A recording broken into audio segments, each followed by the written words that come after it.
Okay, so what we're doing today is a browning sauce. And we're gonna use the browning sauce on a brisket that I got at the store on sale. It's coming up to St. Patty's Day pretty close, and so they're selling the briskets cheap.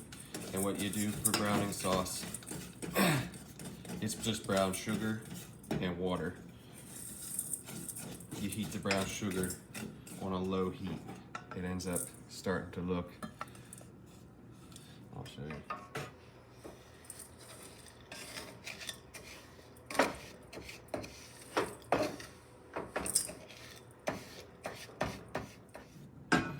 Okay, 2 minutes later, just add the water, just like you should.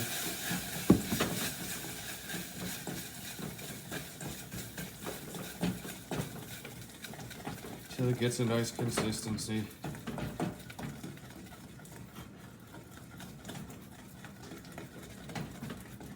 A little bit at a time. This stuff, you know, it looks like it isn't going to make it, but it's okay. Just keep going. That's what you want. I have a cup of water measured out. I didn't measure the sugar.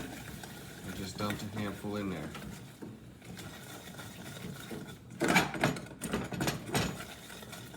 Alright, that looks good.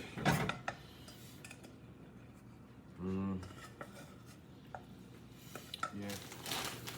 Okay, next step, you're gonna take your browning sauce and batter your brisket with it. Get it all up on there.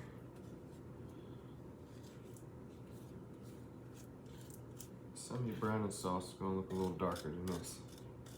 Depending on how high the heat you use it, determine the darkness depth.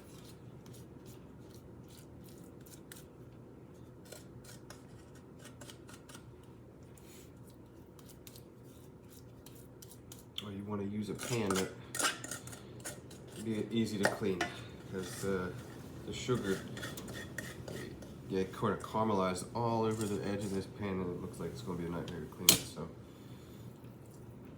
use something that's easy to clean. And once you get all this browning sauce on here, you're going to want to put this into a pan. I'm going to use a frying pan because that's all I have. Use a roasting pan if you have one. Put this guy in a roasting pan with some onions and some garlic cloves. Set your oven to 275. You pretty much set it and forget it at that point. Okay, I'm about 5 minutes in, and the smell is incredible. And this one spliffed it. Looks great, nice and brown, just like it should. Give that another 7 on that side. While that's working, you want to come over here, start lacing up your onions and your garlic. Here's just a thick, straight cut yellow onion.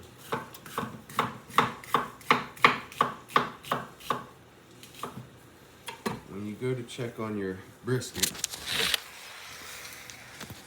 keep pushing these sugars back into around the brisket. Move it so that all surface of the brisket's covered. All surface of the brisket gets, oh man, that looks great, gets seared. That's the key here, is to sear.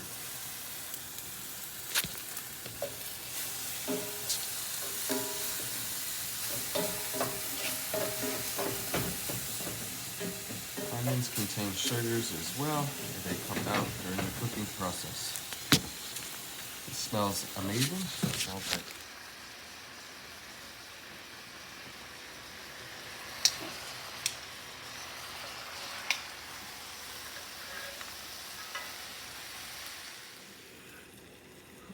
thinking it's time. So all I did was turn the heat up a little bit, get it popping, get it roiling, and then get it hot before we put this water on here to deglaze everything.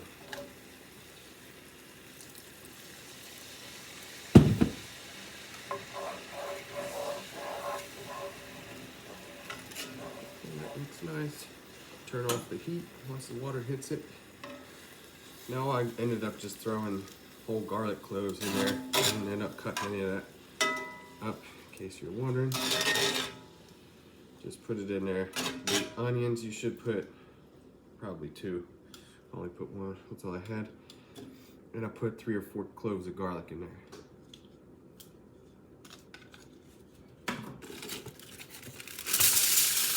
Just get your Reynolds wrap.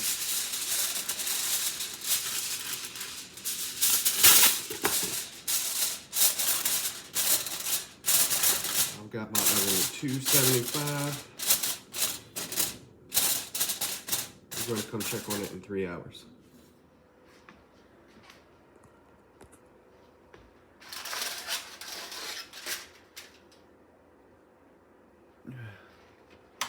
I think about 5 hours. And got myself some cheese sauce,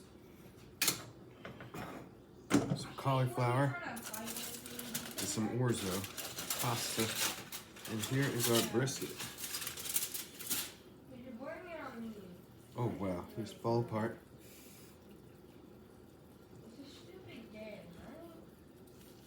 Have a look at that. There, nice, crispy on the outside. Oh yeah, and it just comes right apart like that. Huge chunks. You know the length doesn't matter.